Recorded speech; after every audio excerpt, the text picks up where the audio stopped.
This curiously titled work, The Expansionist of 1898, by Francis David Millet, I think is a fascinating work. Although we can't identify the two characters in this room, there is some autobiographical suggestion that this painting had some relationship to the artist's life. The work is set in a 16th century parlor, which was in fact a room in a house that Millet and his wife lived in while they were in England at the height of his career.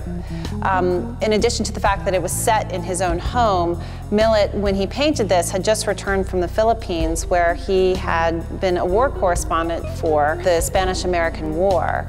He brought an abundant number of mementos with him, which he depicts here in The Expansionist.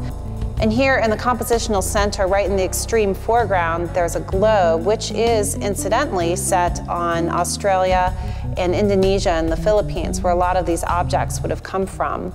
At the time this painting was exhibited in 1899, it would have had a very loaded significance, especially exhibited under the title of The Expansionist. So America was facing great scrutiny for its potential imperialistic agenda and also its participation in wars like the Spanish-American War. So this painting makes sort of a subtle commentary on that, on the sort of excess and overload of accumulated bounty. So The Expansionist really attracted quite a lot of notoriety, for better or for worse, for Millet. A lot of attention was attracted to the piece as sort of a political statement.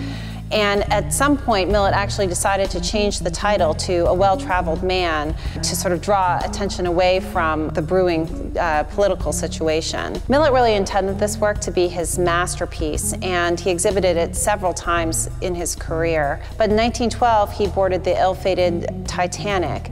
And so in 1912, there was a memorial exhibition where his works were gathered together and his life was celebrated, and this work, deservingly, stood as the centerpiece of that exhibition.